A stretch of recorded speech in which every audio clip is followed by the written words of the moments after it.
What up, fam? Hit that like, hit that subscribe. Some KD talk tonight, Phillies live reactions, and tis the season of Eagles and franchise talk. Let's go.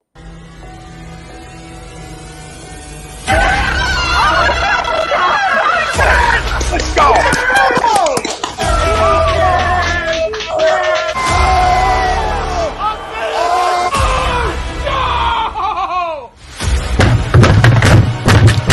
This ain't the fuck like oh, this game he stink. Oh shit! It's gone.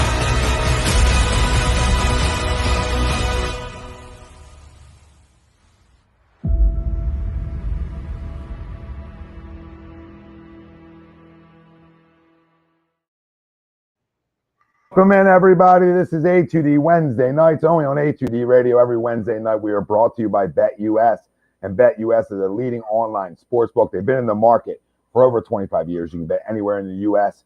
on everything. Use the link pinned right in our description over on Facebook and YouTube, or promo code A2D and get 125% sign-up bonus at BetUS. Frank Vespi, Noe Eaton, Greg Mlakovic, Ralph Delvecchio, Ryan Brodo. I'm Tom Arnone. Welcome in, family. We got a lot to talk about. KD rumors circling again. We're gonna give you the trade scenario that Tobias Harris posted about. We'll give you that scenario, and well, you're gonna tell us: are you in or are you out? Phillies Marlins live reactions. Phillies huge comeback, 3-1, bottom 8. Sandy's arguably the best pitcher in baseball, and I don't think arguably is the best pitcher in baseball, and we're able to get to him again late. Let's see if we can close the door down here in the top of the ninth. Eagles 2022 breakout candidates will be our main topic at hand. Ties into our poll question. You're going to hear a lot of this guy's name moving forward, and that's brought to you by Manscaped, and you get 20% off and free shipping with the code A2D at manscaped.com.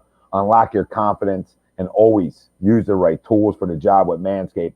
Time to throw out your old hygiene habits and upgrade your life. That's promo code A2D, and you get 20% off and free shipping at manscaped.com. Our poll question for tonight's show is, in 2022, Jalen Hurts will play well enough to become the Eagles' long-term franchise QB. Do you agree or disagree? Let us know. Facebook, YouTube, Twitter. That's where we're live. Everywhere you get your podcasts, we're there as well. Hit the like, hit the subscribe, hit the follow. Join the conversation tonight. Let us know where you're tuning in from.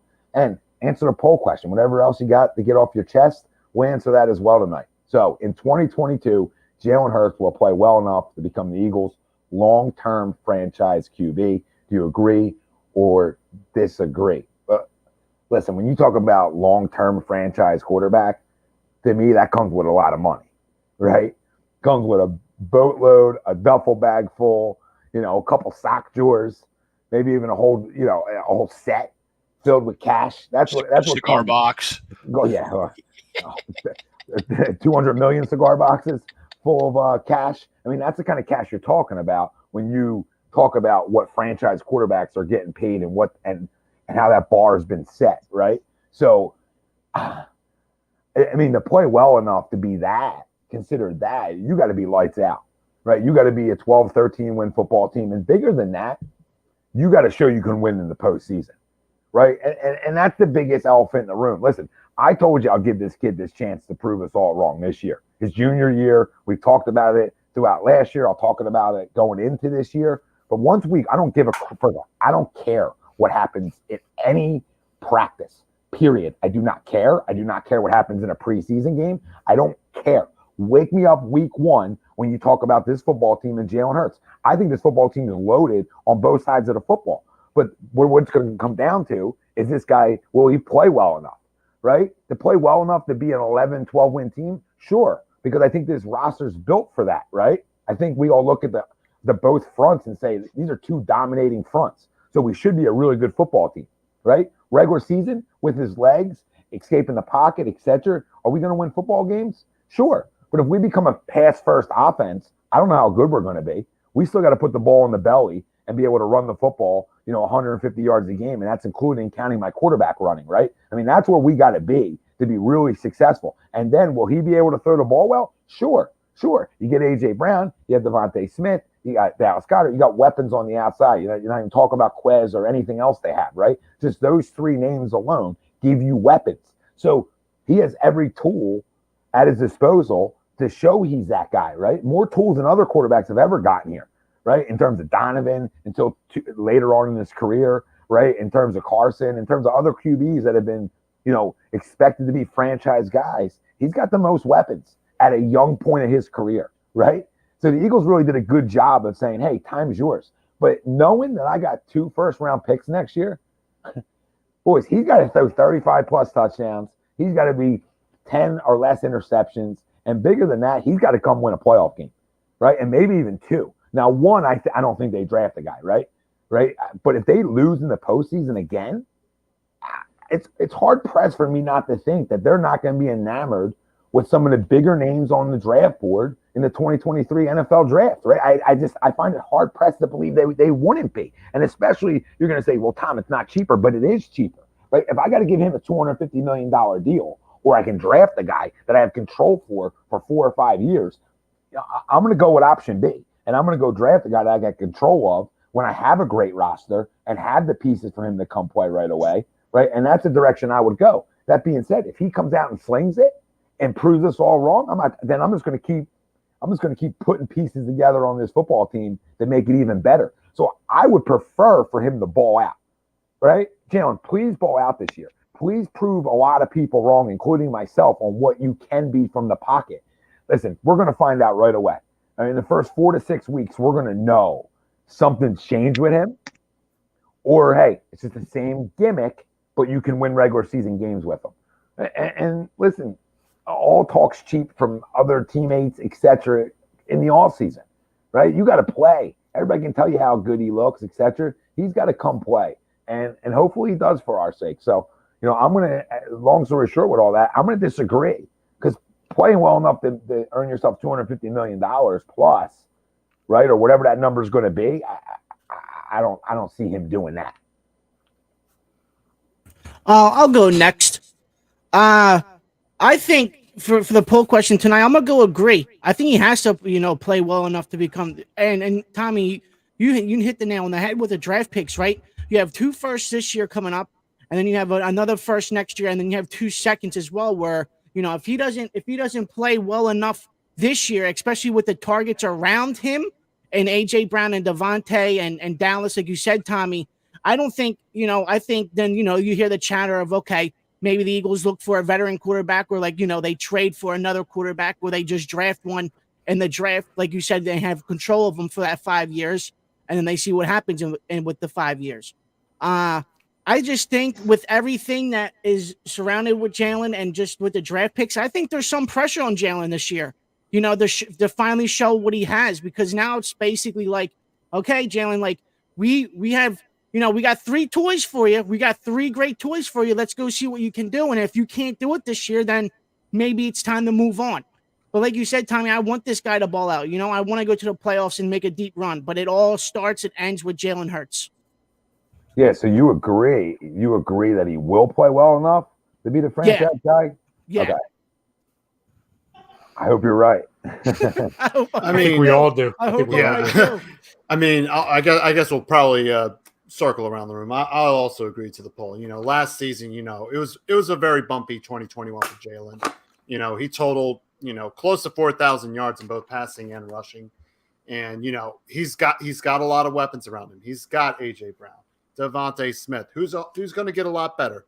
Dallas Goedert. I mean, even Quez and Zach Pascal, and even Kenny Gainwell as a regular, presence in the offense. So, yeah, all pressure is on him to play well. And if he doesn't, maybe it's time to look at another quarterback. I'm not fully in on what the quarterback class of 23 looks like outside of Bryce Young and C.J. Stroud, but I'm not ready to talk draft. I want to focus on now.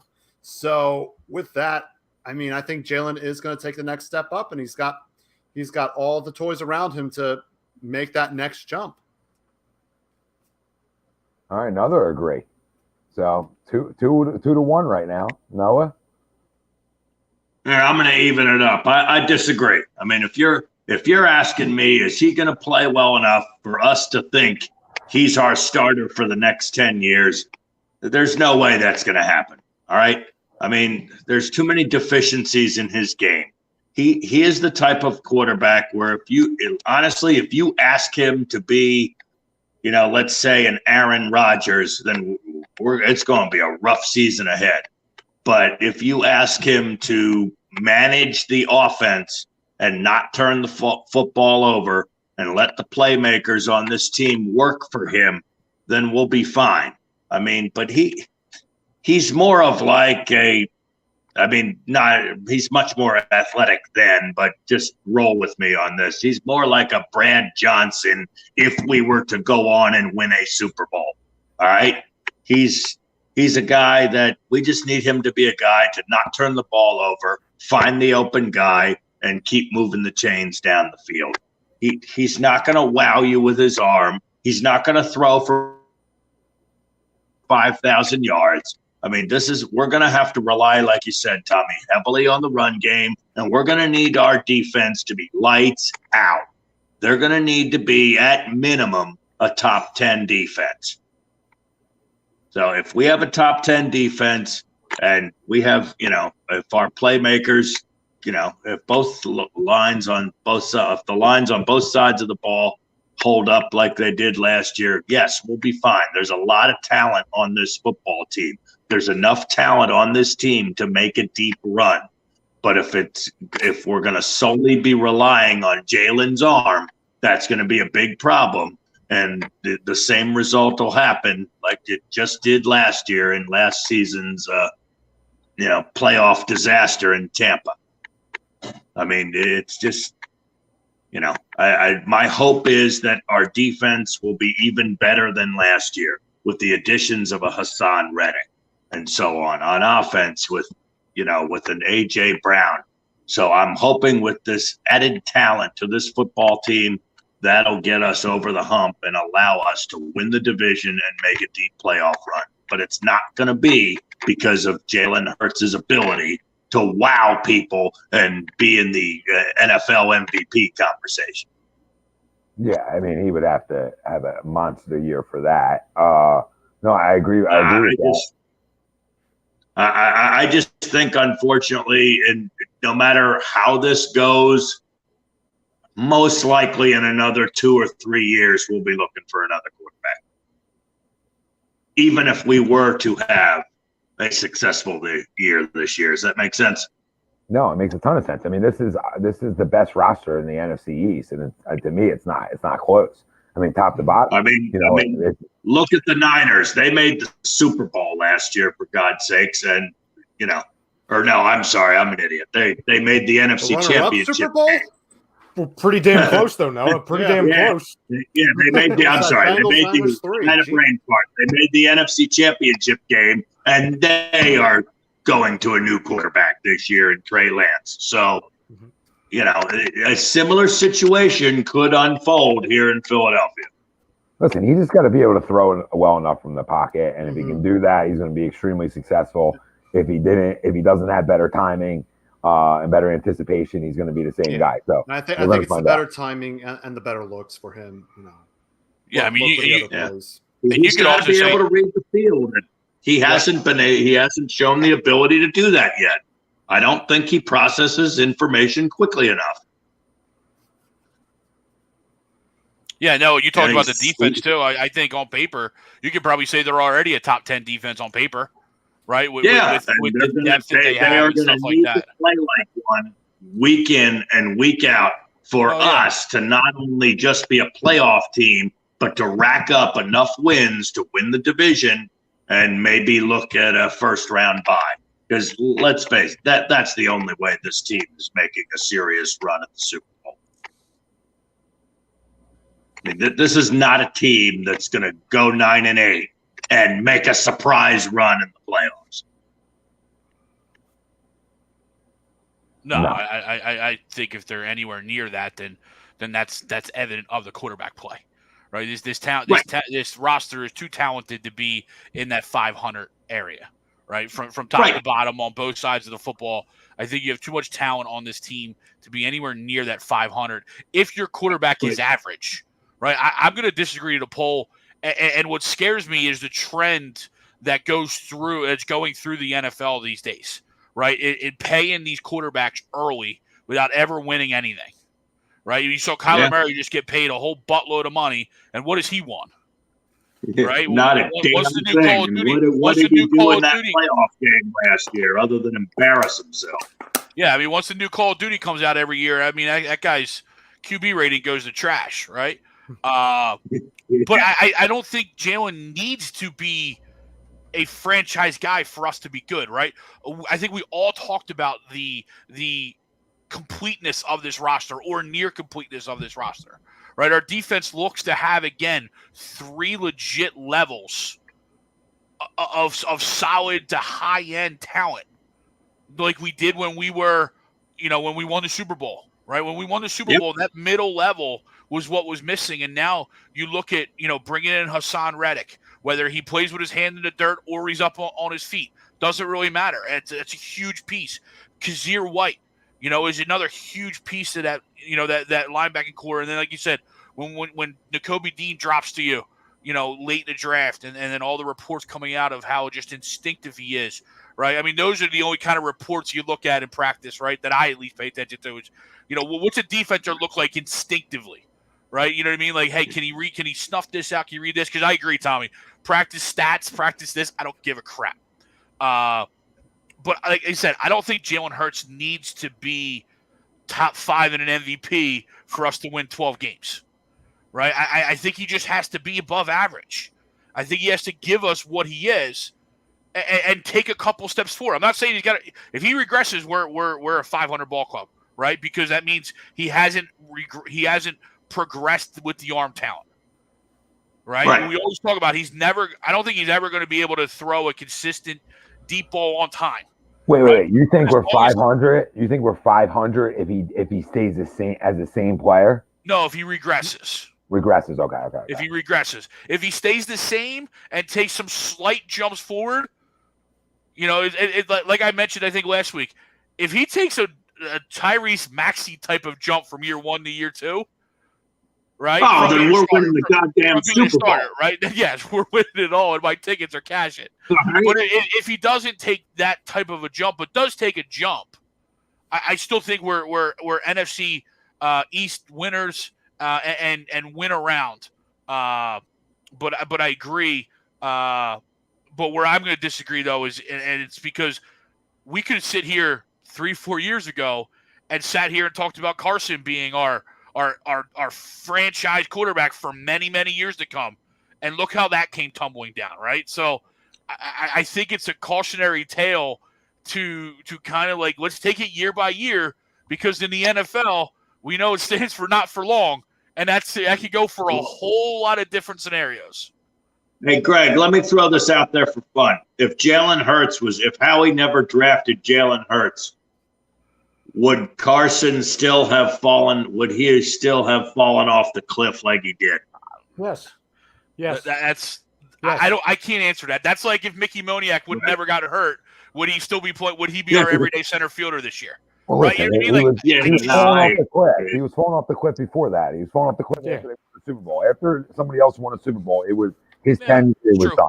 It was done. His mind was a freaking pretzel. Okay, it was never gonna work. Period in his career. I mean, put yourself in his shoes. You were never gonna live up to that. You ain't getting statues outside, right? And that time, because when he saw Nick lift the trophy, it was over.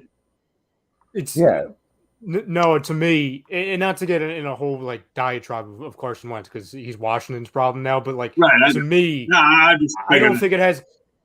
No. It's a good question. It's a good question because to me, I don't think it had anything to do with Jalen Hurts. Maybe a little bit, like it made him even more insecure than he already was. But the second he got hurt for the third time, watching Nick win the Super Bowl. Well, no, to me, the third time he got hurt, which was the Davion Clowney thing, which I understand it wasn't his fault. He got spiked from behind. It ruined him. And I'm not saying he has like some kind of like concussion thing, but no, it was, oh my God, no matter what I do, I still cannot finish the job or I can't stay on the field. Mm-hmm. So I have to be Superman every 5 seconds. It's like, no, dude, you just don't throw the ball with your left hand into an opposing defender's hands on the 2-yard line. Like literally that's all you have to do and you'll have a job for the next 15 years. Take care of the ball and you'll be fine. And he couldn't do that. Yeah. as much as I would love, just for argument's sake, to like even it up, that way there's like 3 for agree to the poll, 3 for disagree.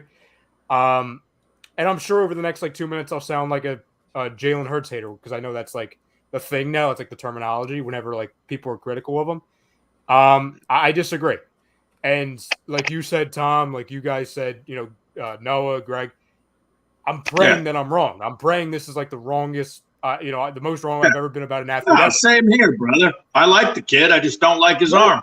Well, and if he's good, makes things a whole hell of a lot easier for us as fans, as an organization, as players. You know what I'm saying? Like it's just way easier if he can play. Well, real quick, if he's good, with the picks they have in the future and the team they already have assembled up front, this team has a chance to play in maybe 2 Super Bowls in the next 5 years. Michael Irvin might be right. Listen, he's never right after he said it wasn't his crack pipe. You're officially always wrong after that statement. So, but no crackhead's ever left the crack pipe. So it's over. To me, I just think it comes down to like I don't think Jalen Hurts sucks by any means. I think he's in that select group of quarterbacks, and I think there's more of these group than the Mahomes, the Bradys of the world that you can win some games with in the regular season. You can win some division titles if your roster is really good. But when it comes down to going on a playoff run and you have to go up against the Aaron Rodgers, even though Aaron Rodgers is anything but clutch in the playoffs anime, especially in NFC title games, but still he's better than Jalen Hurts. He's not beating Rodgers in a shootout. I'll just tell you this, Noah. If he does one day, color me surprised because I won't be expecting it. But I'd be happier than a pig in shit, but I'm just saying. I'll be both surprised and very thrilled. I just don't expect it anytime. That's why we need our defense to be a top 10 defense. Or we need a quarterback that I don't know that can actually go left. Like Tom, we were talking about this last week. Because like when people say like, oh, how have you? Because I had said the last couple weeks like there's not much that I've seen from Jalen Hurts to say that he's a long-term franchise quarterback that can win, numerous playoff games and maybe get to a Super Bowl and all that. And people are like, oh, Ryan, how have you not seen enough? And I'm like, well, for starters, we haven't seen him go left. That's kind of like the infamous Todd Bowles quote from the playoff game that they lost by it felt like they lost by 50 last year. Make him go left. He can't read. Anytime he went left, bad things happen for the Eagles.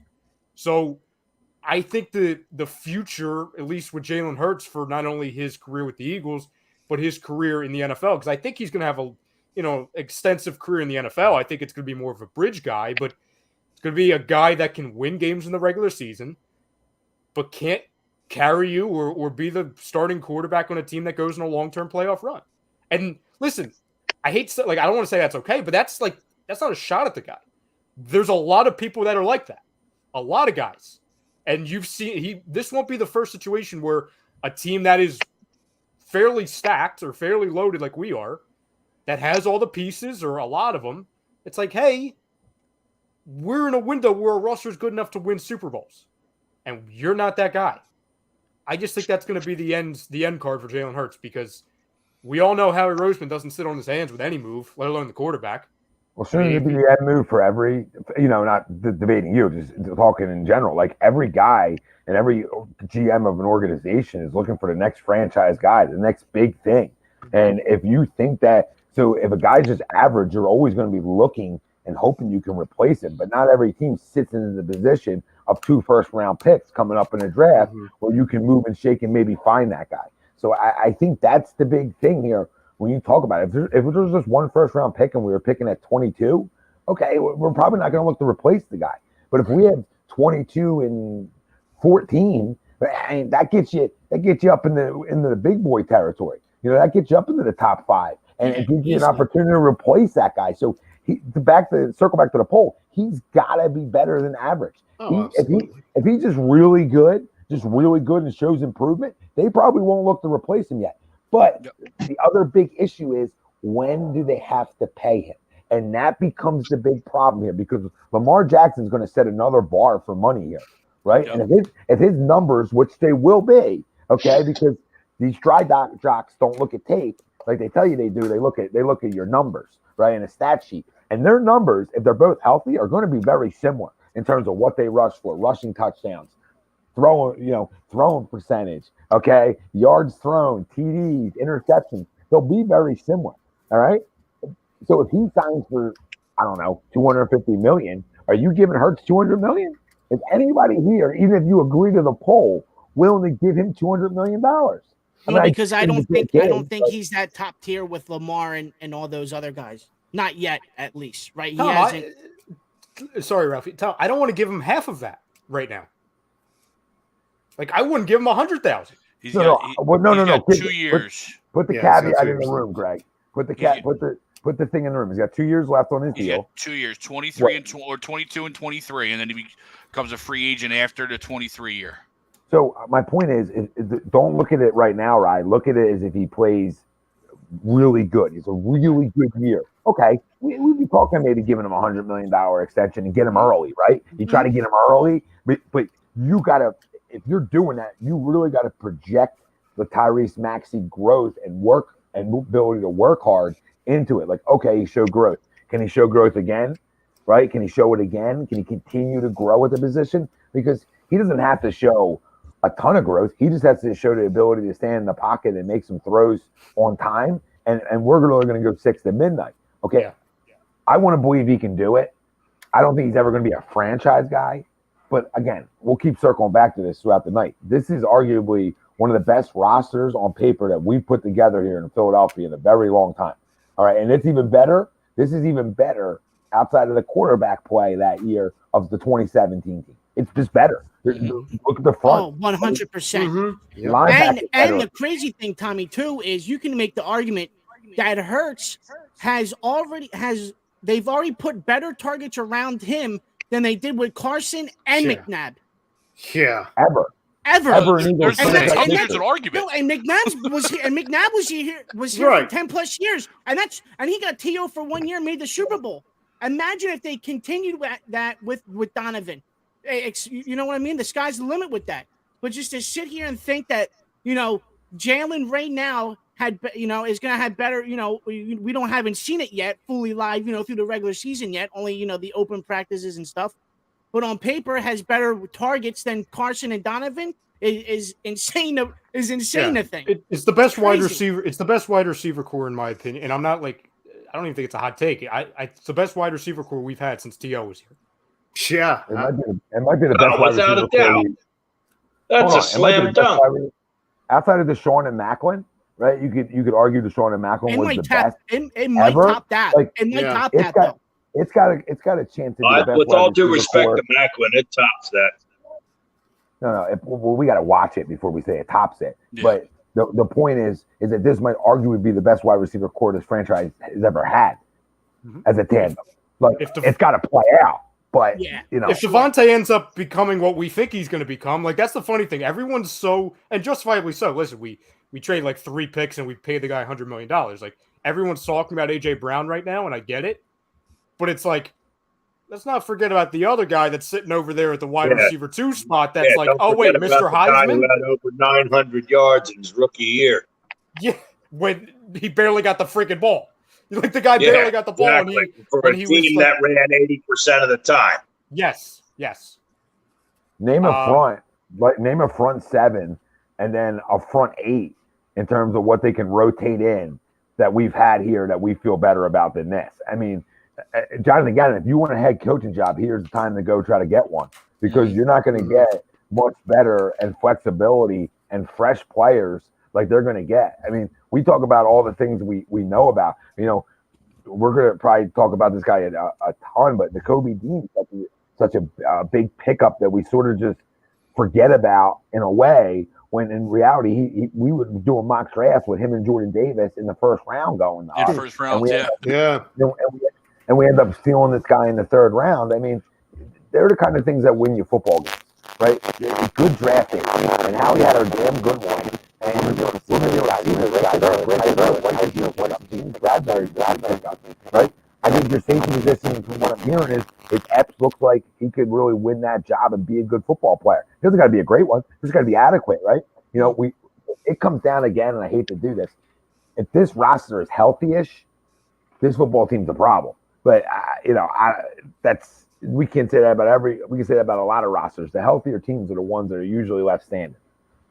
Well, real quick with the quarterbacks too, like circling back to the pulling away, and I know like it seems like the last 2 years in the NFL, it's become like the NBA with these quarterbacks, where like everybody's moving and shuffling. Mm-hmm.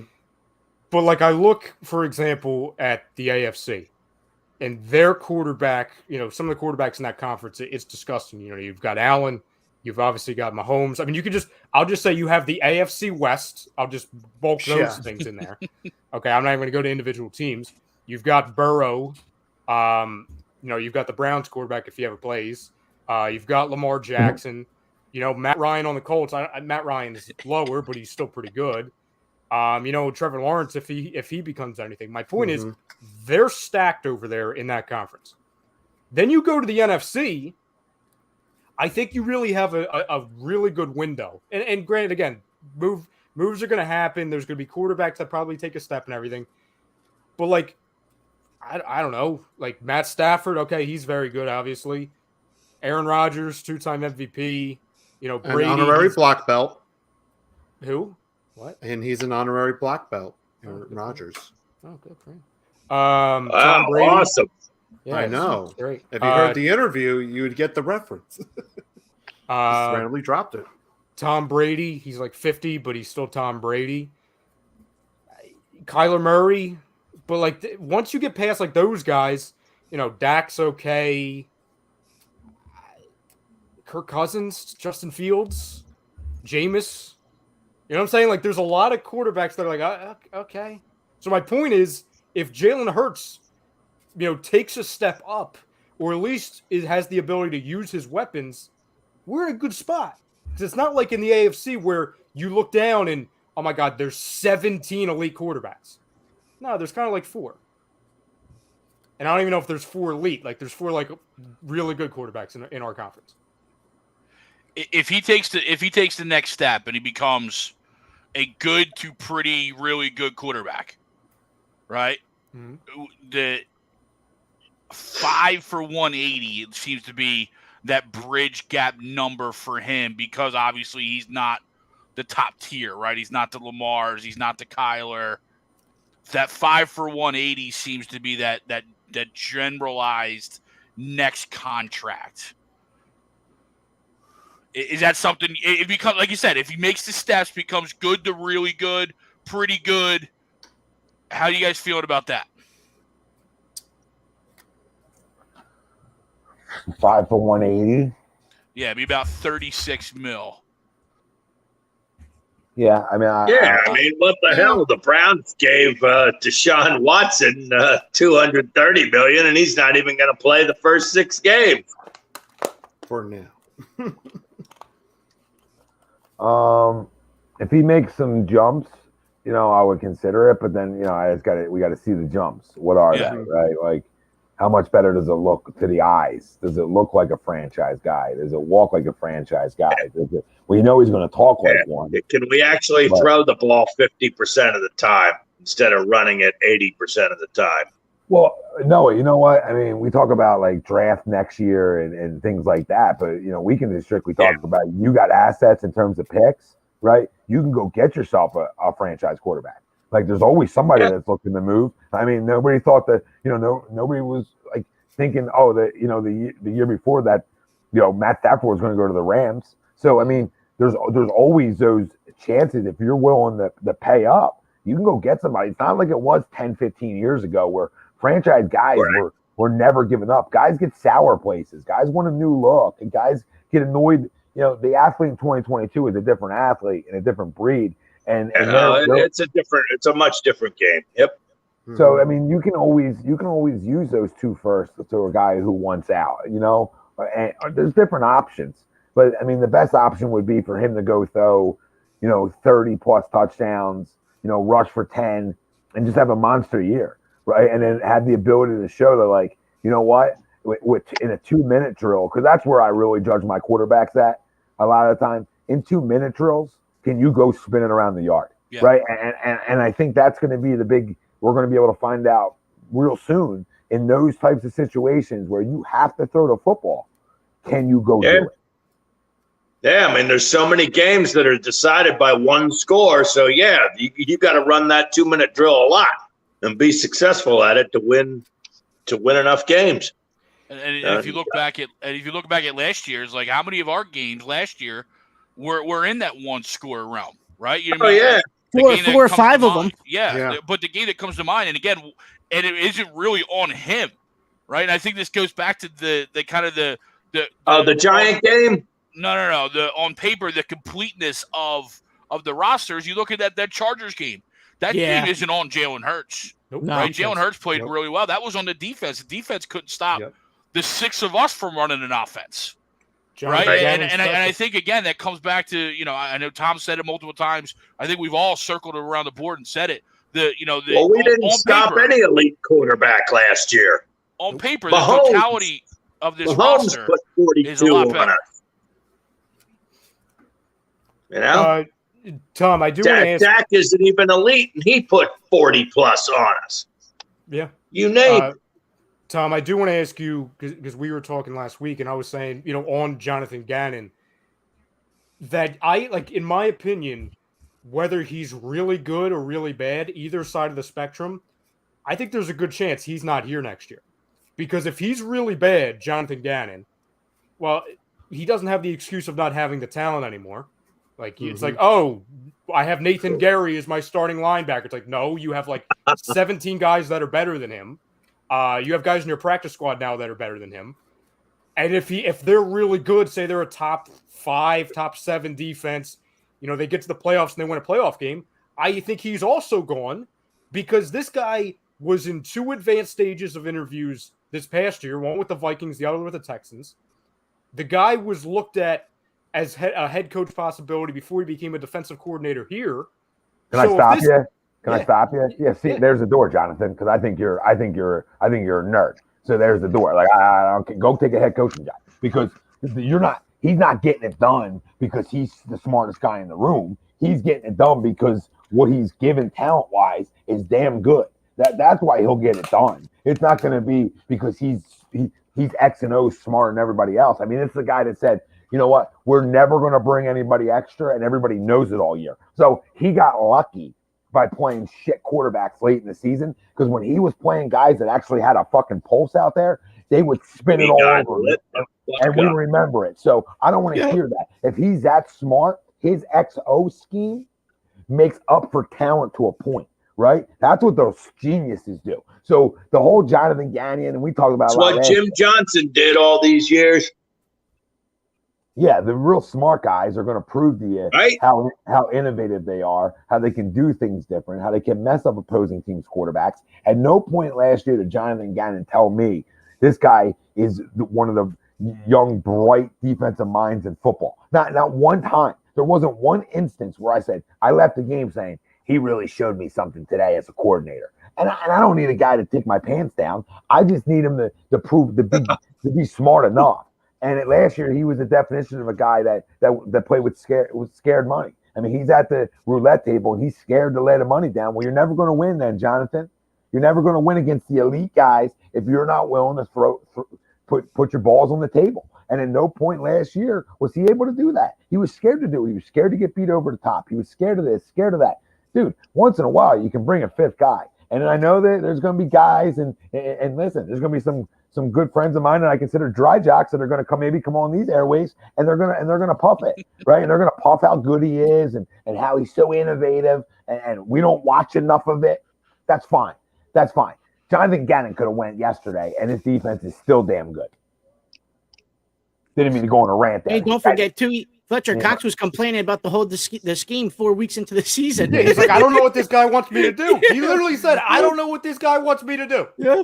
Every week it was something new with Fletcher Cox. Yeah, you know what we want you to do, Fletcher? Make a fucking play. That too.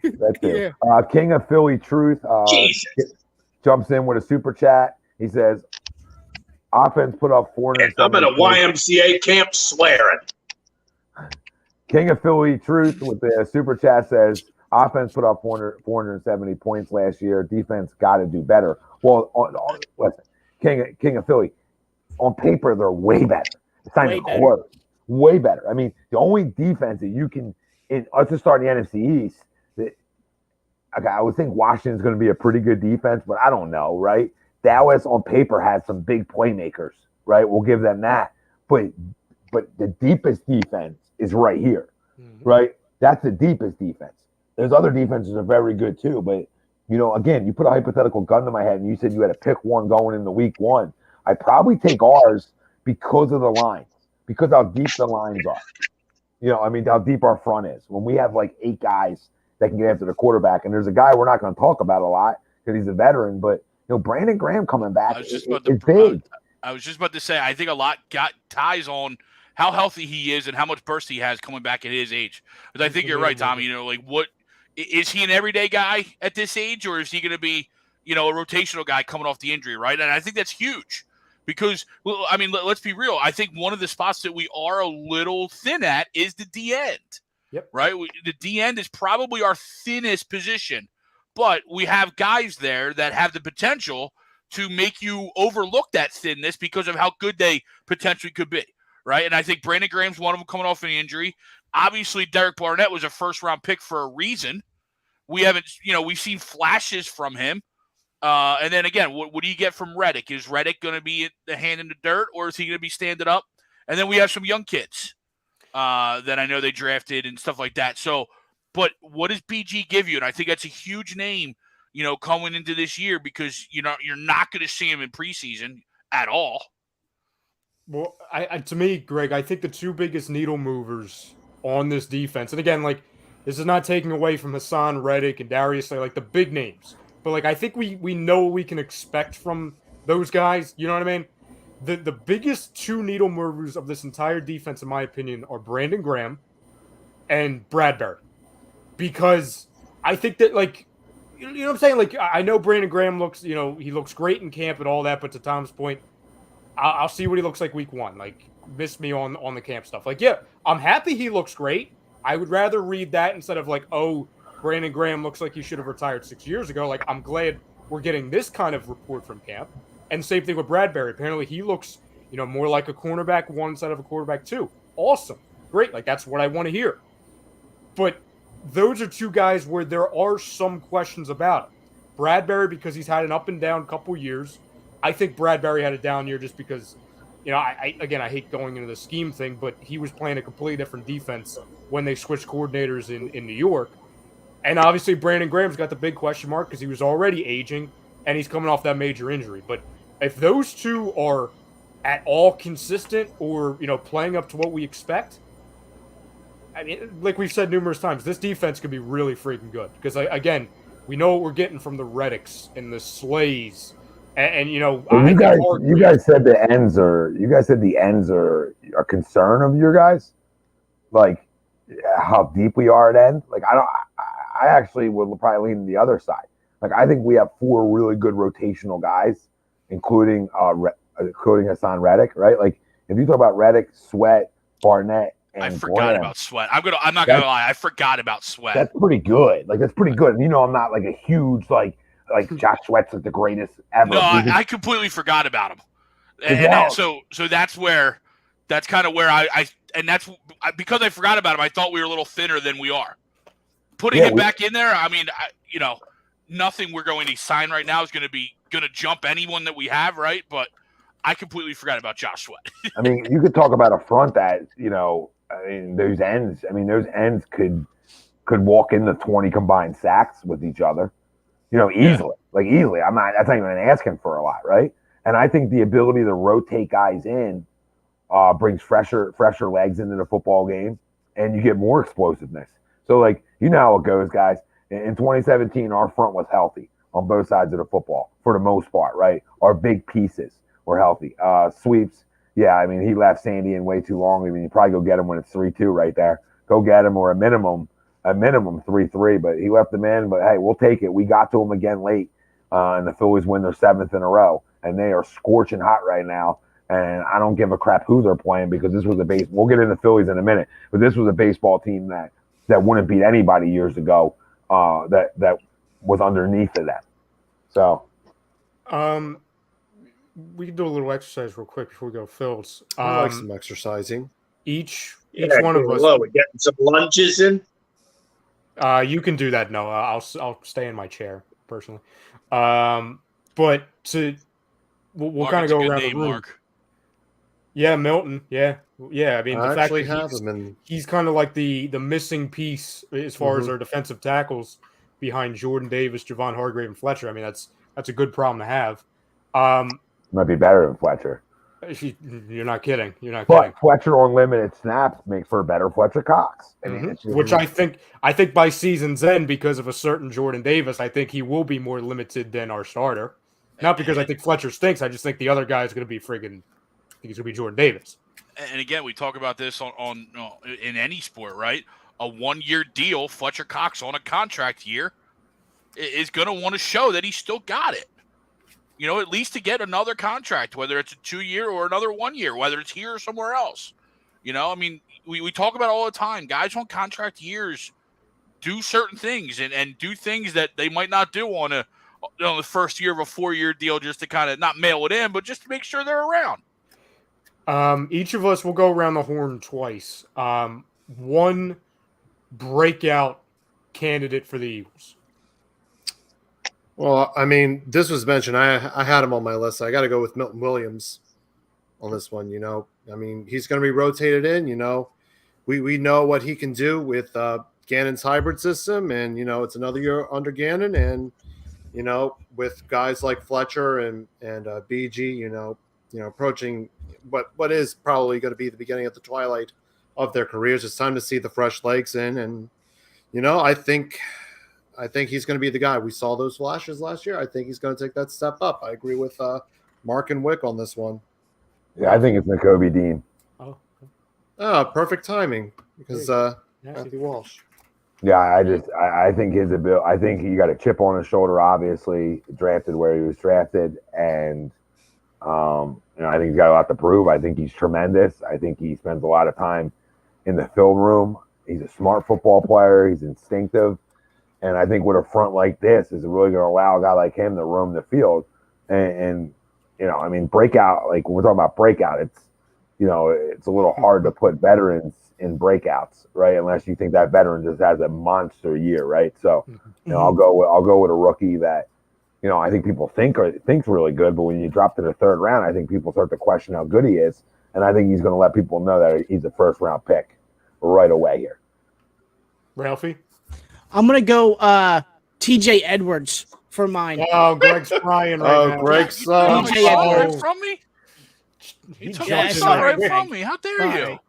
You know how to go to my favorite spot. You jumped in the line, too. What do you mean? Pulled some of those gypsies in the Bible stories. Kind of. No, we're going back the other way, Greg. We're going back to sons. We're going counterclockwise now. I'll stay right with. It's funny. We'll do 3 linebackers in a row. Tom went Nakobe, Ralphie / Greg went TJ Edwards. To me, and again, this is a huge caveat, right? But if he stays healthy, I think Davion Taylor is going to. I really like Davion Taylor, which is funny because on draft night, I hated the pick. Like I despised the pick. Like, oh my God, you know, a guy who's played like 10 total games of football, you take in the 3rd round, 2 rounds ahead of where he should have been taken. But what he's flashed, you know, the last couple seasons when he's actually gotten on the field, how fast he is, how strong he is. You know, now he's entering a year 3 where it's like, oh, okay, he actually knows how to play football now. The biggest question with him has always been health. If he stays on the field, I think him – honestly, I think I wouldn't be shocked if he's your best linebacker coming out of the year. Is he going to play enough to be there? Your best linebacker? I mean, you got because Well, you like TJ Edwards. That might be the hottest take of the year. Well, that's not counting Hassan Reddick. That's not because I think I'm not counting Hassan Reddick. I'm counting real linebackers. I don't count the 3-4 bullshit. Yeah, okay. I consider myself a real football guy. I don't consider a 3-4 guy that goes and rushes the passer or a linebacker like they do. But I listen. I hear you that, you know, there's been a couple of times where you're like, oh, he plays, right, and that's been nice to see because with anybody didn't think he was going to be any good. Yeah, I mean, healthy would be his big thing, but I don't know. I find it hard. Like, he could break out and be really good and have a pulse, and people be like, "Look, man, the guy can play, right? He's an NFL linebacker, right?" But I think it's going to be hard for him to have a better year than a veteran in Kazir White or Nakobe, or a guy that's played more snaps than him in the TJ Edwards. Like, that's what I'm saying. Like, that's a listen, if that take comes true, either the linebacking core stinks or he had a monster year. So, or it's somewhere in the middle, right? I don't know. But I just think it's going to be hard for him to outdo those three guys. But if he comes out and has 40 tackles, an interception, 2 or 3 sacks, I mean, that would be a breakout for him as a player, though, right? So there's ways to look at him breaking out and not being like our biggest breakout guy, too, to give it both angles, right? Like, because it's going to be a lot for him, in my opinion, to be the breakout player on our defense. But the breakout from what his production was, sure, I think he has a chance to do that, definitely. Yeah, I guess the biggest place where you and I differ is I think he's going to get way more playing time than Nakobe, or at least at the start, right? Like if Davion gets hurt again, Nakobe comes in, it's like, oh, well, okay, this guy's a first-round pick. Then might be the last time we ever see Davion Taylor. You know what I'm saying? Like it's like, oh, okay, we don't need your services anymore. Goodbye. I do really like Kazir White. And sorry, Greg and Ralphie. I know TJ had a good year. Again, like another guy, like, oh my God, he looks great in camp. Yeah, but I just think TJ now doesn't have to do everything now in the linebacker core. Oh, Because yeah. you know how many times he had to make everything work with Alex Singleton? Yeah. Oh no, with his partner. I mean, come on. Now he can roam free. He can do whatever you want. He can where are all breathe those freely. flowing locks at? Where are those flowing locks? I just don't think he plays. I don't think he plays more middle than like. I mean, I don't know where they're. Listen, I don't pay attention to camp bullshit, so I don't even know where they're playing Nakobe Dean right now. But he's a middle linebacker. They do have him, or at least on the depth chart, he's in the middle. So I mean, Davion's not a middle, so he wouldn't get more time over Nakobe. He would have to get more time over Kazir White or whoever else they put on the edge, like however they run their defense. But they'll probably go a lot of 2 linebacker sets, I would assume. And then it comes down to like, I would assume week 1, it would probably be Edwards and Kazir White. I would assume, but I think Nakobe's a guy that's going to really going to press them not to play him. Like I think he's a guy that you can't not play, and that's where TJ Edwards might get the. You know what? You're coming on. You're special teams guy. You know, you're limited snaps. That's why I think Davion's not going to get a ton of snaps, but he's going to get enough snaps right to break out from what he was. Yes, that's a good point. That's a good point. It's going to be hard for any of these guys to break out because we don't know. Which is a great problem. Like, I don't know. Like, that's why I was like, oh, he's going to be our best linebacker, because it seems like every other year of my life, it's Davion Taylor and a bunch of scrubs. You know what I'm saying? Like, he would have all the room in the world. Now it's like, oh my God, there's actually competition. It's like, I don't know what to do with my hands. I really don't. So breakout player offensively. I'm gonna go. I didn't go defense. I thought you went TJ. I didn't go defense. No, I was just busting Ralph's balls for stealing them. I'm actually gonna go a guy I've been very critical of, a guy I brought up earlier, guy on a 1-year deal. I'm gonna go Derek Barnett. You know what I mean? Mr. Personal Foul Man. Yeah, going on a 1-year deal. I mean, he's shown flashes, and he's shown the ability to get to the quarterback. It hasn't turned into sacks yet, but I think with an improved turned middle into him being there a day late and $1 short. Yeah, an improved middle of the defensive line, and some other key guys around him at the defensive end position. I would like to think that he might flirt with 10 sacks. Seems like everybody in the league flirts and has 10 sacks, but Eagles guys, right? So maybe we could get an Eagle with 10 sacks here. Yeah, 10 Damn, Greg. I'll go 10 flags instead of 10 sacks, Greg. That's fine. Yeah, I'll go. I'm hoping he has less than 10 personal fouls, and I'll be happy. Woo! If he has 10 sacks, Greg, we'll have the #1 defense in the NFL. We probably will. The way we're we're on paper. Defense is really good on paper. Yeah, no, either that or all the other linemen retired. It's the only other chance he has of getting 10, in my opinion. But Let's see. For on the defensive side of the ball, give me Milton Williams. I think he'll have a breakout year. I think he'll be a key role player at the defensive tackle position. I think he'll give us real good push up the middle. On the offensive side of the ball, you know what? I know it's a surprise now, considering he's been hurt a lot the last few years. Give me Miles Sanders. He needs to have a breakout year if he wants to stay on this football team. I mean, he's been hurt a lot and hasn't shown the ability to catch the damn ball out of the backfield.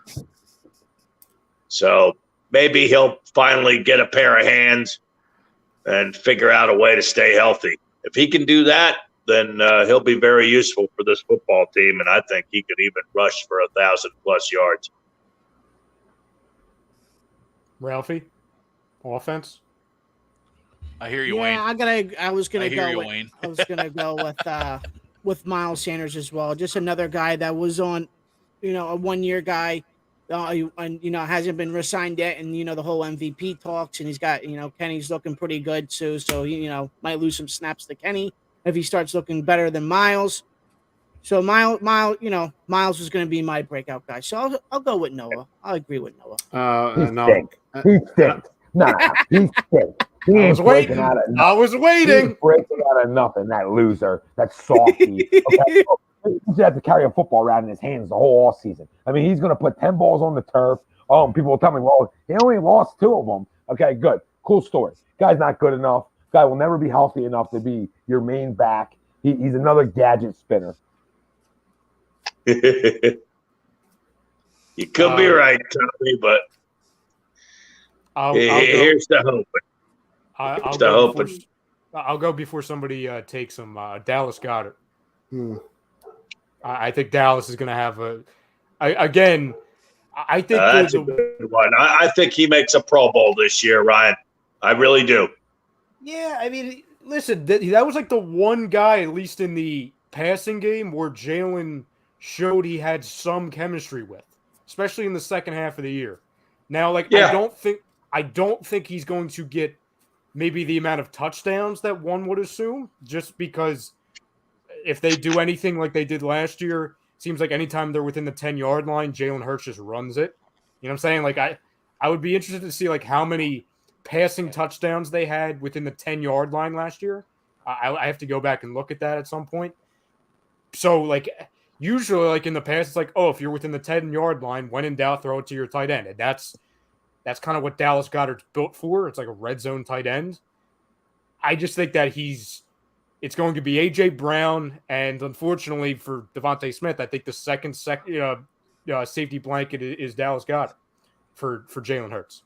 Yeah, I'm gonna go right to the name you just said. I mean, I think it's DeVonta Smith. I think when you're playing opposite of a guy that's going to draw a lot of attention, and you're that good of a route runner, you're going to run free sometimes. He's going to beat up on second corners, and he's going to be wide open a lot.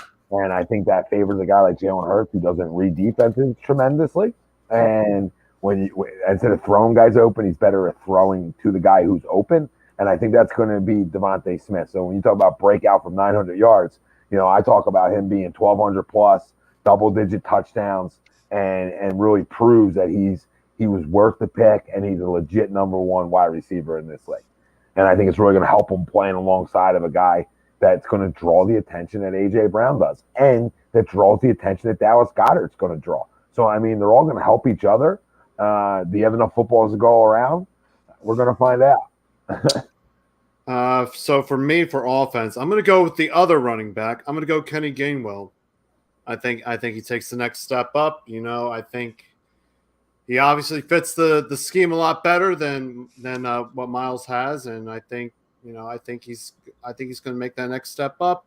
I like watching him. I like seeing what he did at Memphis. I loved it when we took him, which is hard to believe, last year. So I think the trending arrow is going up for one Mr. Gainwell. So that's my offense player.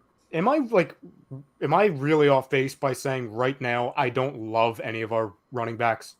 I look at the running back core. Why would you be off base? One guy with, excuse my French, one guy's a pussy, One guy's an unknown, okay? And then what do you got? So, I mean, I don't know how else to be nice. I mean, maybe post this clip and let Mr. Softy, who wants to talk about how much football guys played and they don't know. Oh, I know. I played the game. There's a lot of guys who played the game, okay? There's a lot of guys at A2D that played the game. And even if you didn't play the game, doesn't mean you don't know the game. And we can all watch you walk around and never want to put your shoulders through something. Always want to bounce everything. Miles Sanders never changed from college, okay? He never changed. He's a bouncing home run guy. That's what he wants to be. He don't want to lower shoulders. Every time he lowers a goddamn shoulder, he puts the football on the turf, or he's out 6 weeks. All right? He's the definition of a fake RB1. He's the definition of one. All right? It all looks and talks like one, right? But it isn't one. That's the problem. He's the biggest. It's so deceiving. He deceives you because he has explosive talent, because he has some of the tools, right, that go into being that kind of player. But when you're never on the field and the ball's always on the turf, guess what you are? Get the ice cream truck ready, Mr. Softy, because maybe you should watch your own tape, Miles. And then since you play the game, watch your own tape and then come back to me and tell me that what you put on tape is good enough. Put it on tape. Show us. Tell us. Yeah, I want him to be good, but I don't care if guys have a problem with A2D and what we say. I want you to be good. All right, I want to motivate you, right? But every time you slide in the DMs, you get worse. So you and your boy Regger, take notes. Worry about you. Worry about us.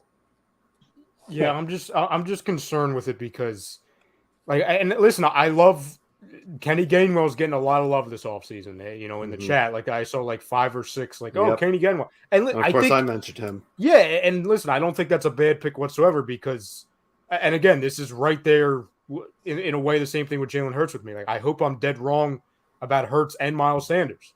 But like the thing with Miles Sanders, it's like before I can even get to the fumbling or the fact that it's less than 2 minutes in the game and all of the coaches and all of your defensive players are saying, dude, don't run out of bounds, and you run out of bounds at back-to-back plays. And then you fumble the ball, or you're doing too much dance and you can't run through a line or you can't put a foot in the turf. It's like, dude, before I even get to any of that, you can't stay friggin' healthy. And I know you're not getting up in the morning and saying, hey, I hope to get hurt today. But if I've never been, this, Tom, this, Greg, we've talked about this numerous times. I've always been more of hey, I'm fine with a running back by committee thing. A bunch of guys doing different things. It worked in 2017 and 18. So if it can work then, it could work now. Right. To your point, though, we talked about this last year. We don't need a running back one when your quarterback can run for 700 yards. Yes. You guys understand this? You don't need one.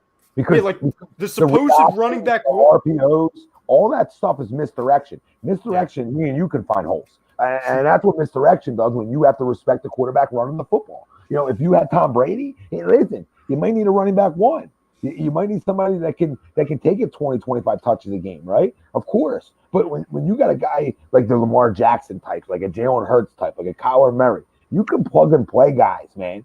You plug and play. You plug and play fresh as legs. And last year, if you guys remember, they went to the fresh legs. They went to the hot hands in football games. They didn't go to this guy's our best running back. They went to whoever the best running back was that Sunday, right? And I give the Eagles a lot of credit for that. I really do. Because they didn't just say, hey, it's got to be this guy in this situation. I mean, they really used a bunch of different guys, and we got it done running the football. So I don't really care who the hell he's handing the ball off to. As long as Jalen Hurts is healthy and we have his legs, man, who did we draft this year? Did we draft the guy this year or no? No. No, right? We didn't. It was just Gainwell last year. Gainwell, who's our third back? I don't even. Boston Scott. Boston Scott's still here. Yeah. The giant killer. So, I mean, my point is, we signed for a 1-year deal, I think. You got a couple guys that can run the football. So, I mean, if it's the same as last year, we led the league in rushing. So, we're not worse than we were last year. No. Jeremiah, it's not that when we bring up the fumbling, again, I'll just speak for us. Other people might skew it. But, when I bring up fumbling, it's not, hey, he had Ezekiel Elliott fumbling numbers from a couple years ago. We're not saying he's fumbling it 25 times, but it's situational fumbling. Mm-hmm. It's this guy, whether it's on the 1-yard line or the first snap coming back from injury in the Browns game, or in the fourth quarter against the Bengals, or in quarter 1 against the Cowboys on the road, it's situational. That's what we're talking about. When you're not using Miles inside the 5 to score a touchdown, that speaks violently. Yeah, and that's what I was going to say, Tom. your supposed running back one, and I get it, you have a mobile quarterback, so it's different, but really, Jalen Hurts isn't the only mobile quarterback in the league. Your supposed running back one had 0 touchdowns last year. Yeah, I mean, that's the concerning part because you mentioned that, you hope he's, he's always been like a home run hitter, right? You're telling me you can't break a 20, 30-yarder for a TD? I mean, I think Boston Scott had 10. Is that a little badge? Is that a little badge I see on Miles? I think Boston Scott had 10. In very limited duty. We didn't see him until like week 7. First off, Craig, I don't believe any stats you spew out, so I'm going to hold off on that. But he definitely had more than him. Seven. Okay, but your point is when a guy don't want to lower his shoulder, and he's got a little small between the midsection, you take that for whatever you want, right? Other guys are going to say, hey, Boston Scott runs harder than a bigger Miles Sanders, right? That's what it tells you. It tells you Boston Scott is willing to try to run through a tackle, all right, then try to bounce everything. Like Deuce Staley used to get – everybody blamed Doug Peterson. Deuce Staley used to smoke this guy on the sidelines, and it still didn't matter. It still didn't matter. And people would be like, oh, they don't use him enough. No, because their running back coach doesn't think he's good enough. And I was having a conversation with somebody the other day about it, and they were like, "Why do you guys always bang on Miles Sanders?" I'm like, it's not like an anti-Miles Sanders thing. It's really not. I think the reason why he has a target on his back, it's because one, he's always hurt. 2, he can't hold on to the ball in big situations. But aside from that, aside from the obvious things that we've talked about, it's that in his first year. In his first year, he was awesome, right? It was thunder and lightning approach with him and Jordan Howard. Then, when all the hype was surrounding him, because listen, I would say a lot of us bought into it. Listen, it was, oh my God, this is a glimpse of what he can be. Oh my God, this is great, all that. And then he was getting involved in the passing game.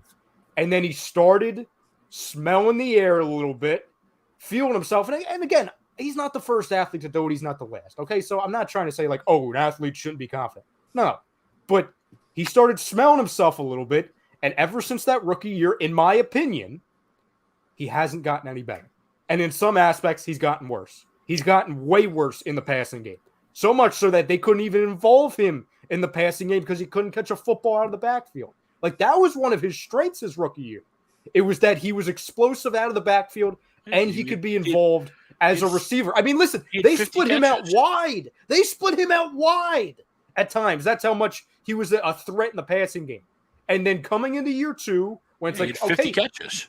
Yes. And then it was like coming into year 2, here you go, Miles. Here you go. And he didn't take advantage of it. And ever since boys, then. I hate to do this, but I got to run. All good, brother. All right, brother. Okay. All right. Wi-Fi's getting a little shaky up here in the mountains. All right. By the way, book it now. The Phils are taking 3 out of 4 from the Mets this weekend. Giddy up. All right, later, boys. See you, brother. But like, Ralph? Am I unfair with that? Like, no, all your points are valid because we've been sitting here for the past how many years? It's been now 4 now, going on to 5 with Miles, and it's been the constant same thing. 3 going on 4. Excuse me. Constant same things. Hold on to the ball, and like the whole fumbling thing too is just like you guys said, the situational stuff, right? Down at the goal line on the one, he fumbles, and then and it's sometimes like the momentum stuff too, right? Where where we have the momentum and then he's fumbling the ball, or he does something wrong and stuff like that.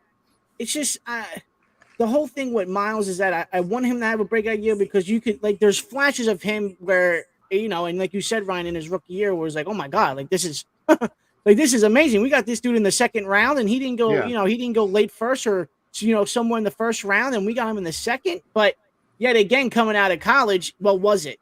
The fumbling was the biggest issue with Miles Sanders coming out of Penn State, and it still in some ways haunts him to today. And I always get, and I love him, right? Like he's a family member, but like Chuck's and I always get in battles this time of year because, and it might he's still available, Mr. Jordan Howard, so it might be year 4 of this, but like Chuck's always gets on me. He's like, oh, you're obsessed with Jordan Howard. No, I'm not obsessed with Jordan Howard, but the reason why I always bring him up is that I don't think it's a coincidence. And listen, Jordan Howard needs to stay healthy. Like he has his own issues. He's far from perfect.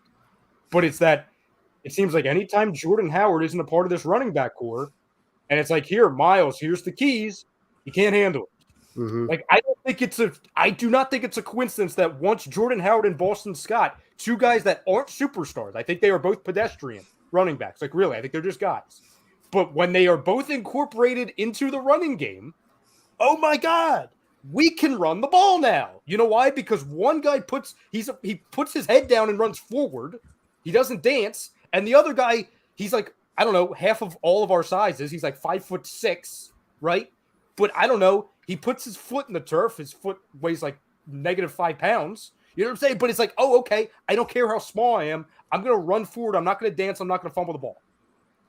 So it's like the fact that these two guys, you know, a little running back and a guy who's a journeyman at this point in Jordan Howard, that they have been the lifeblood of this running back core is an indictment of the guy who's the supposed running back one. Oh, there's no question. And that's a problem. Like Jordan Howard, the fact it's like, oh my God, you know, when in doubt, Jordan Howard, bring him in for the 1-year contract. Miles, how are you not looking at that? Be like, we really need Jordan Howard to come back and save us again? Yeah, we do. Yeah, we do. And that's a problem.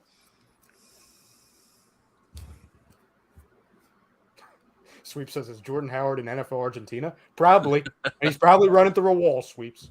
He's getting ready. Frank, did you go? Where? Did you give your breakout? Yeah, I did. I said Kenny Gainwell. Oh, okay. There's not many people left. Yeah. That's why I went quickly. Yeah, there's not many people left. I'm gonna go Cam Jurgens. I was thinking. I'm gonna go Cam Jurgens because I'm a little nervous about Jason Kelsey and his elbow. I think he'll be here. I just don't know if he's going to be an every down guy anymore. I know he's going to get surgery. Shouldn't. I love it, Bobby. All arms, no knees. Potentially shouldn't miss any time, but I'm going to go Cam because I think Cam's also a guy. If Seomalu struggles, you can plug him in at over there at right guard. Yeah. I don't have any doubt that Landon Dickerson's going to struggle at all, right? But I think if Kelsey misses any time or if Seomalu struggles, there comes Cam Jurgens. I mean, the other options at this point were slim and very none, right? It was Quez Watkins. Yeah, I was going to say no Quez Watkins. Jimmy brought up Quez. Jimmy J brought up Quez Watkins. I'm trying to look at the other names right now. But if Dallas Goedert's going to have a breakout year, if Miles Sanders is going to have a breakout year, if A.J. Brown's going to have a breakout year, if DeVonta Smith's going to have a breakout year, where's there enough footballs for Quez Watkins? Yeah, the guy who doesn't throw the football on Jalen Hurts. Yeah, somebody brought up Landon Dickerson as a potential breakout player. Yeah, I just don't know how he gets any better than he already is. I mean, same thing with I got a text from somebody watching. They're like, "What? You're not voting for Mailata?" I'm like, "The guy already got a contract extension. He already got a contract extension." Yeah, I projected him to be a very great player in a game against the 49ers a few seasons ago. Now he's $68 million richer. Somebody else brought up Marcus Epps as a potential breakout. That's a good name.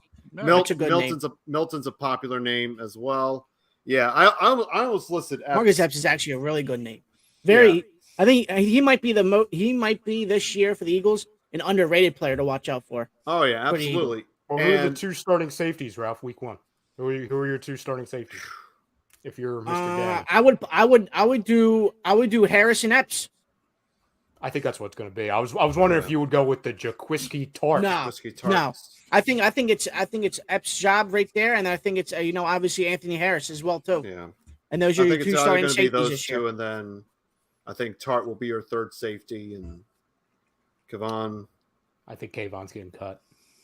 Yeah. Yeah, I think so too. He might. End of an era. Did everybody go? Dawkins 2.0. Yeah, everybody went. Bobby the Greg here says Jalen won't be able to run the pass offense early in the year, and we're going to resort real fast to the run-first offense, and that's when we're thinking 2023 quarterback draft. Well, sign Jordan Howard then. Oh, and Mr. Wing says Howard is signed with the Saints. Well, that's not good. Yeah. That's not good. He'll be hurt. he'll be hurt in 3 weeks anyway. That's I nice. was stinger. While Like I you're said, going, I was- Tom, I was saying Jordan Howard's like Miles Sanders' safety blanket, and that's not a good thing. No, I mean, listen, no matter what happens, if he's healthy or not healthy, they're going to run the ball fine. That's why I'm like, that's like the position I don't even care about just because of the quarterback. Like, it just doesn't matter.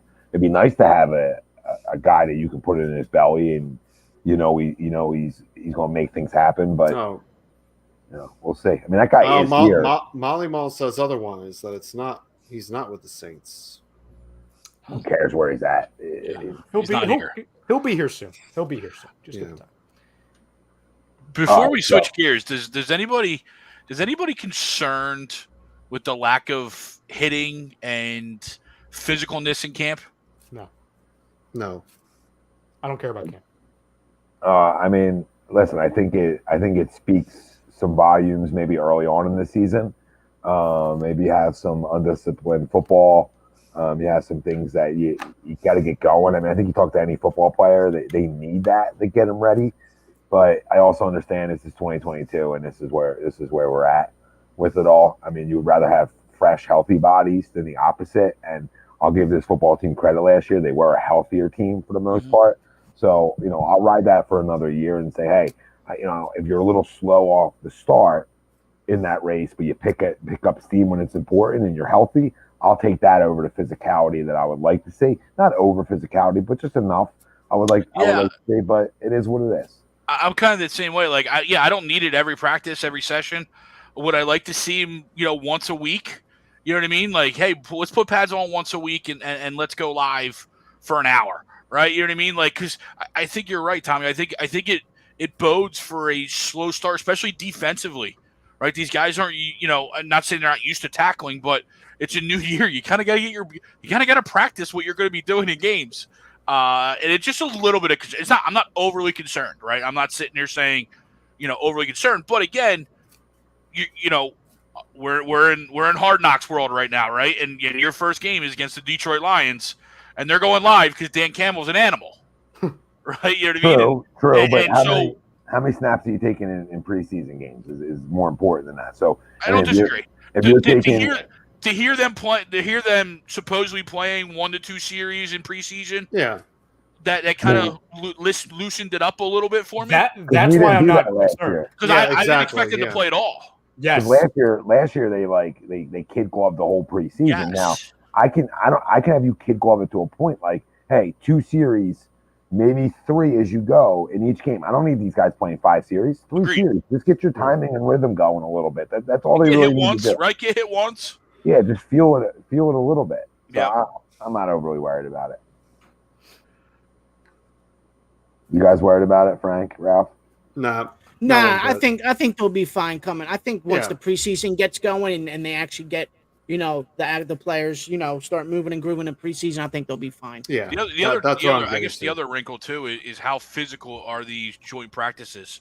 I know in the past they've been pretty physical, but are they going to be, borderline scrimmages? Or are they going to be, shells and you know what I'm saying? Hey, I could see them. I could see them doing, your normal joint practices with consideration with the Guardian caps. Well, their joint practice with the Browns, it was reported that it's not. There's not going to be any tackling, like full contact. There's not. Okay, I wasn't sure of the full extent to the joint practices. So Yeah, it'll be interesting. Yeah. Like I said, not a huge concern of mine, but I look back at, it doesn't have to be Lehigh Buddy years, right? But there's still going to be some element of physicalness in camp, at least to me, right? Well, but listen, I'm old school too, Greg. I'm old school too, Greg. I mean, I would like guys hitting each other and getting ready for the season, but it's just not the world we live in. Mm-hmm. So I got to try to look at the positives in it, which I told you the only positive you could maybe make an argument for is health, right? Less wear and tear on bodies. I don't know what these guys think anymore, right? Be ready to hit week 1. And I'm ready to go. Yeah. Let's segue into the hottest team here. One of the hottest teams in baseball, hottest team in Philly because they're the only one playing. But it feels good to say that in August right now, and that's the Philadelphia Phillies. Finally. Right? Yeah. Winners of 7 in a row, and the Philly segment is brought to you by FanUp, and FanUp is the best way to enjoy fantasy sports. daily MLB, daily NFL contests coming up, and more. Win great prizes. Sign up today. Use promo code A2D, and you get $50 and a $50 value. FanUp.app. They're right on the Apple Store. Go check them out. Download the app and use our promo code A2D. Listen, this baseball team tonight was a big one for me, and why it's a big one is I don't get overly caught up in the baseball world who you play, because I've watched this team underachieve in years past versus the Marlins, etc. Right, but I do care when you're able to win games like you were tonight. All right, and that's the best pitcher in baseball right there. Okay, and that guy was feeling himself and mowing you down like he should. That's what he does. And you get an infield single at Gene Segura, a little roller, and that whole inning changes. You had some big timely hits. Listen, tonight's a huge win for us. I mean, when you look at a team that we couldn't beat the Marlins wherever we played them, and to be able to do what we did against them recently, okay, it's really showed that we turned the corner. We really have turned the corner. And listen, we might not ever catch the Mets because they're on fire too, right? But we still have the Braves in our crosshair a little bit. And listen, you control what you can control and keep winning baseball games, and that's what this team's doing. And they're getting it done by different guys every night. That's what makes a damn good baseball team. You know, I always worry about when the star comes back, because do you let off the gas a little bit, right? I hope not. You know, they really overachieved on what I thought they could do without him. I mean, I told you guys early on, I thought they would make the playoffs without him. Like, I thought they would be good enough because I thought guys would focus more and lock into what they got to do. And guys have stepped up, right? JT stepped up, right? Reese has been hot. Schwarber keeps getting big hits, right? Alec Boehm's been what we thought Alec Boehm could be at the plate, right? We've got it done with our bullpen. We've got it done with starting pitching. I mean, everything you can say has come together when you've lost your best player. Guys have rallied for the guy next to them. You just hope when he comes back, can they be as hot as they've been, or at least a damn good baseball team. But this is going to be a monster series going into New York, and I'm excited about it. Phillies baseball's back. But before we get to the Mets, you know, you got another one tomorrow. I mean, go finish the job now. 2 or 3 is all we wanted. But man, you're at house money when you already took 2. You're at house money. And your second one was against Alcantara, right? Yep. You know what I mean? Go for the sweep, baby.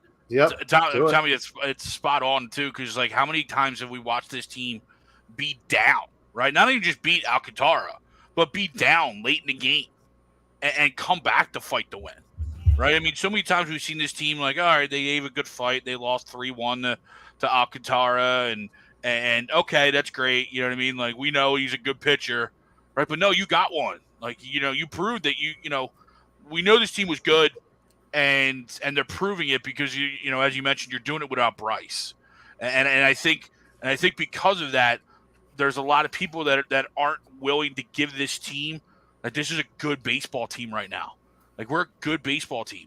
We could go out and beat anybody. It doesn't matter who they are. Like, you're right, we beat the best pitcher in baseball right now. I don't care if the Marlins are below us in the standings. That's the best pitcher in baseball. If you can beat him, then you can obviously beat anybody. And real quick, I think somebody asked if we beat Sandy 3 times. I know 9 total before this series. So these 3, we see them 6 more times. No. Josh was asking if we were 3-0 against Sandy, and I'm sorry. I think we've won all 3 of those games. If I might be wrong, or at least 2 of them. I know for a fact we won at least 2 of them. Yeah, the last 2 times we faced Alcantara, we definitely have, Tom, because the other one was in Miami. It was like the last series. I think it was like game 2 of that series or something. Same thing. He was mowing us. We got to him late, and we were able to win that baseball game. So, you know, listen, I'm proud of the way this baseball team's rallied. I think Robbie's done a tremendous job. Obviously, okay, that sample size has been proven to me, but you got more to do here. All right, this is a team that's collapsed in September in years past. You know, it's a team that hasn't played well in August in years past. So can they continue this run? You know, after you go to the Mets, you get a little cupcake city where you go to the Reds, right? Can you keep winning series? I mean, if they take 2 or 3 from the Mets, I think I'm stamping a double, triple stamping that this team's a playoff team. I have no. He's 1-3 versus. He got us in April, and then we've gotten the last 3 times. All right, that was different team. That was Girardi. That was with the old guy. Yeah. This is a new team. I have no issues saying this is the most excited I've been about this team since Ralph and I were sophomore year of high school, 2011. Like, And listen, I'm not saying that, some of the teams, while they haven't amounted to anything, in the end, there's been fun moments over the last 10 years. Like, they've quickly followed it up with a August and September collapse. And I hear it, like, I heard it on the radio this morning, like, oh, we got to keep in mind, like Metallica was talking about, like, oh, we got to keep remembering that this organization has collapsed in September. Like, yeah, Ricky, I hear you, but I don't know. Bamboo Brad Miller is not batting cleanup on this roster anymore. I don't know. This team this year just feels way different than the teams. Oh, it's a better team. It's a better. It just feels way different. Like, there's some guys that were batting every single day in August and September the last handful of years that shouldn't have been on major league rosters. And also, it's not even that. The team in years past didn't go on runs like this. No. Okay, I mean, this team is going on consistent winning streaks. That's the difference. Okay, it's not about like, oh, they had similar records or this, that. They didn't even have similar records. Okay, like I brought up September because we have to wait and see. I don't think they're going to collapse, but you got to prove to me you're not going to, too, right?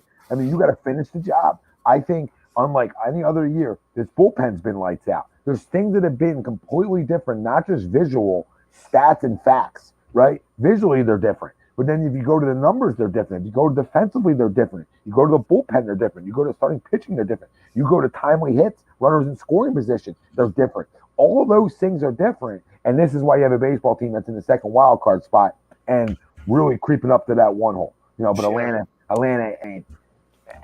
doesn't stop because they're so good. And it just so happens that we're in the second toughest division in all baseball outside of the AL East. And here we are. They've been so good that, like, I don't want to say that the first 2.5, 3 months of the season didn't matter, because we kind of look back on it now like, damn, if they would have made a move and a switch sooner, where would we be? But we were. I remember on these post games, back in May and June, it was kind of like, you would hear Barkhand saying, oh, they got to play 17, 18, 19 games over 500 to get back in the playoff race. And the fan base and we were just kind of like, oh, yeah, that's funny. And they've done it. And then some. And they continue to do it and follow it up with more winning streaks. And like tonight, forget that Alcantara was on the mound. Like, this game, just by looking at it and the vibe of it, was one of those games where, like, offense didn't wake up tonight. Let's get them tomorrow. All right, let's, it ends the winning streak. Let's go and let's pick up the series. You just don't have it tonight. And then all of a sudden, lightning strikes and you win the friggin' game going away. And this could be something where you already had momentum, and it not only continues the momentum, 7 games in a row. I think, 12 out of the last 13 or 13 out of the last 14. So you already have one of the, the highest momentum, fastest momentum, flexes, at least in the MLB right now. But it's like, oh my God, I think this is right up there with, Castellanos and the game where they came back against the Braves. Like, I looked at that in the moment. I said, damn, we can look back on this being one of the biggest games of the year. And this kind of had that same vibe. But the difference is we're already hot. So it's like, where is this going to carry us? And I think it's perfect because, to your point from earlier, Tom, you've got a big series coming up against the Mets. And you've got some serious pitching potential and opponents, too. So it's like, damn, a little bit of lightning fuel, a little bit of adrenaline to infuse in this offense going into that, hey, you could be lifeless for 6 innings, but you can still come out of it winning going away and putting up 4 runs against, you said earlier, arguably, but then you followed up with not really arguably, the best pitcher in baseball right now. Mm-hmm. Yeah, well, listen, this Mets series is different, too, for another thing, right? We talk about playing bad against Miami and here and different things like that, but let's not run from the facts here. We've been absolute dog shit at Citi Field, right, for a little bit now, okay? For a little bit, as long as I can remember, they have owned us there. Even when they weren't good recently, they have owned us there, all right? We got to get the horrors out of the way, all right? We got to exercise the demons this weekend, and we got to find a way to win 2 or 3. I mean, listen, if you sweep them, good for you. They ain't sweeping them. But if you go win 2 or 3, it shows us something. We talk about this last year. Now, I don't think if they lose 2 or 3 that they're not a playoff team. You understand? I still think they are. But show me you're that much different. Put another nail in the coffin of old-time Phillies baseball the last decade. Show me. 2 or 3 when you got Scherzer or DeGrom in this series. Listen, the Mets are very good, okay? But I still don't know how they're still the Mets. I hear you. I'm with you. I still don't know how they're finding ways to win baseball games, which is credit to them, right? Like they don't have the most lethal offense. Oh, I got it. Tommy's taking off. Is that Vin Diesel? Was that Vin Diesel? Jesus. I live my life a quarter mile at a time. Yeah, I thought the door was coming to pick me up in a helicopter. What matters we are family. What matters is family. They're well coached. I mean, Family. Buck does a great job with them. They're well coached. But I think when you have announcers that get in the way, like Hernandez did, and makes comments like that, I mean, everybody sees it. It becomes billboard material. Not that these guys need it, but they're always looking for something. I think they go in and take 2 or 3. And I wouldn't be surprised if they win the DeGrom game 2-1. Like, they just never have hit for Jacob. They ain't going to start now, right? And that's a game where I think you could steal it, right? They just showed me they can beat the best pitcher in baseball. And DeGrom's right there when he's healthy, right? Right now it's DeGrom and Sandy in the NL as the best 2. But DeGrom hasn't been healthy, so we don't count. Yep. But again, they've never hit for him. This baseball team's finding ways to win games too. It's going to be a fun series coming up. And why can't they go take 2 or 3? You know, and our bullpen has been arguably, I got to look at numbers, but I'm going to say they got to be top 2 or 3 in the NL. They have to be in terms of numbers. I'm just guessing that. I would think, I would think they are, especially since if you even go just by, since Girardi or since June 1st. Because I know Crucky brought it up on the broadcast a couple of times, and I think it's a huge point that he's bringing up that this bullpen, since Corey Knebel lost the closer's job, has been lights out, and that's a credit to Knebel because he just took it in stride. He didn't become a distraction. He didn't bitch and moan. He didn't say, "Oh, I'm the Good closer. teammate. You sign me." Good teammate.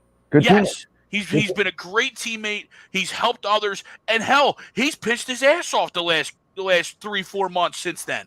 Let's not run from that. And Greg, let's not run from the fact that there's a lot of people that sat on these airways and I'm sure other airways and we're in full court press for Sir Anthony having the only closer stuff on this roster. Mm-hmm. And thank you, Robbie, for going out of your way to make sure he pitches in the most high stress situations that we have in baseball games. If that's the 8th inning, he's done it in the 8th, right? If that's in the 7th and he feels like, hey, we're seeing the top of our lineup, I want him out there, or in the 9th, they've used Sir Anthony perfect in the right roles. They've used Brad Hand in situational closes. They've done a really good – he's done a tremendous job of putting guys in roles, which we've talked about when Gabe was here, and he refused to do it, right? And that carried into Joe where we thought we were getting a baseball guy, and he refused to do it. So, listen, this guy's done everything different, and I think I think the way he preaches and his style of worry about today, we'll worry about tomorrow type style.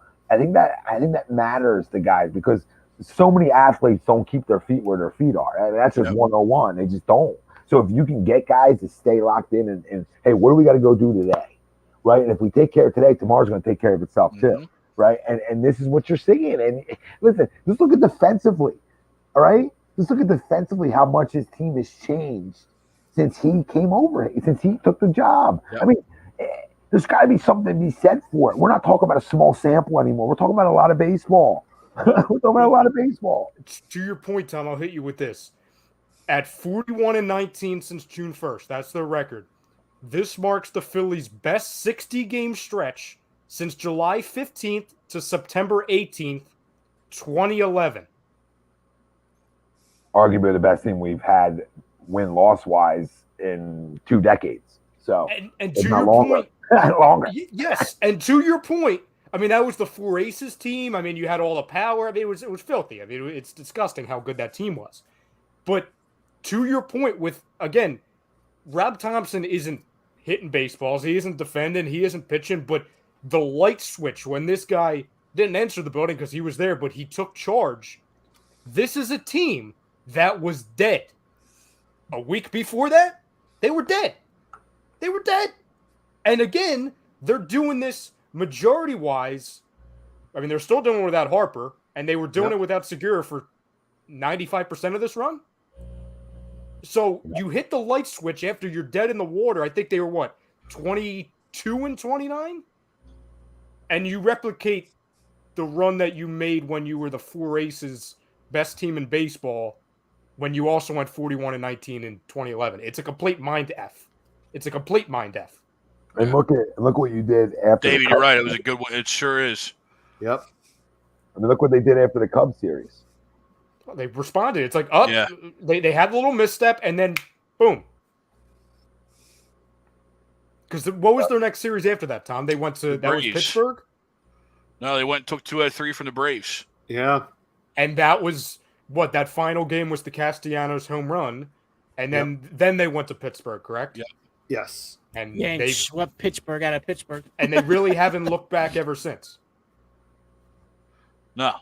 It's like no, and Tommy, it's, you brought up winning 2 out of 3, Are we going to stay this hot? No, absolutely not. Right, but if you stay consistent enough to continue to win 2 out of 3. And then when you're facing the likes of, because they're on the schedule, when you're facing the likes of the Braves or the Reds, the Pirates, the D-backs, as you get through the schedule, you mix in a couple sweeps here and there, and you stay locked in, right? You know what I mean? You win 2 or 3 from the Braves and the Mets and the Astros that you have on the schedule. That that's all you got to do with those teams, and then you continue to handle. I think Wayne said it earlier, right? The biggest, they're handling the teams that they've lost to in the past. Yep. Thanks, Sweeps. The teams we've struggled with in the past, we're now taking care of business, and that's a huge thing. Yep. That's why we're different. You look last night, for example, like I think we said this at some point, Greg, Frank, and Ralph. Like when we were at Gleason's last night, so many times in the past, we would go out. People just in general, not just us. Like people would go out to a restaurant, whatever, and it's like, the Phillies are on. And they would just like be background noise. You know what I'm saying? Mm-hmm. But a big reason, it's like, no, the Phillies are on. Like it's almost like it's an event again. Like and again, like I don't feel bad about talking bad about the last 10 years of teams because they haven't amounted to anything and they've sucked. But it's like, there's been some good moments, right? Like last year with the alumni weekend and I think you swept the Mets last year. Like there's a couple moments where it's like, hey, we fool ourselves into thinking they're good, and then we wake up from our dream and they suck again. But I'm telling you, just something about it's that the Phillies are must-watch television again. And I, for the life of me, cannot remember the last time that was the case. Yeah, earlier today I was hanging out with my favorite green pal in the whole world, the Fanatic, and we were just like talking after an event, and we were, and the Fanatic was surely excited, with how this team has been playing so far this season. So, this team is fun to watch. Yes, it's been fun watching them. No, it has. All right, boys, you want to get to some rumors? Oh boy, think about the greatest time of the year. Yeah, another time to break out the trade machine. Oh, our rumors is brought to you by Gleason's Bar, and they're located 6700 Mill Creek Avenue in Levittown, PA. Use our promo code A2D for 10% off your order whenever you dine in, take out, or online. Gleason's Bar and Steaks.com is where you can find them. And make sure you use that promo code A2D at Gleason's Bar. Go check out the cheesesteaks, the Trentons, right? Long list of cocktails. Go onion rings, fried pickles. Just make sure you help Ralphie walk through the door. That's all. That is correct. Yep. And also, her name was Tracy Chapman. Tom, do you know this story, Tom? I heard it before we came on. Yeah, or when we were on. So I heard how it broke down. So Tracy Chapman. I love a good Tracy. I'm not gonna lie to you. The KD rumor floating around again. But what I will say, Tommy, your mic's going crazy right now. Yeah, I heard the part where you were talking about that. Talk now, Tom. And that was it. Talk now. Okay, I have no idea. No, you're good. You're good. All right. Try again. KD rumors going around here. Not sure. I mean, it's hard to say you're not in on KD, right? Like, it's just hard to say that. Yeah, you have to be how good he is. So, like, if they made the move, Come on, dude. I'm ecstatic in the moment. It would be hard for me to get rid of Tyrese because I think he's going to be that good. I really do. But I also understand it. So I'm literally, it's like the hardest decision in the world. And It's really hard. I'm really torn with it. If they do it, he's really good. If they do it, hey, let's go talk Broad Street. If they don't do it, I still want to have the Broad Street conversation. So, it's the most 50-50 thing in the world. Like, you can talk me into KD, and you can talk me into why you don't give up on Tyrese Maxey right now, and you continue to let him blossom. So, listen, I don't know. I mean, I'll let you guys finish this off. I'm gonna get out of here. I'm sweating my ass off out here. So I can't keep sweating anymore. My whole I'm so glistened. I'm like Gleason's. I'm glistened. Isn't there a pool behind you? Isn't there a pool behind you, Tom? Yeah. There is, but I'm not in it. Oh. Next week. Oh, that's this baby stuff. Yeah. Next week we'll do something where it'll cause me to jump in. I'll just what I'll do, Tom, for old time's sake. I'll say Miles Sanders is the best running back in the league. That's what put you in the pool last time. Oh my God. I'll get the jersey and everything. Oh my God. I remember that day. That was a great clip. Yeah. You produced something good. Didn't amount to anything on the field, but it was good. It was a good clip. Yep, go buy Do we another still have jersey. the clip in the back end? I'm sure. Oh, yeah. Yep, there it is. I see it. Oh. There it is. Look at it. Yes!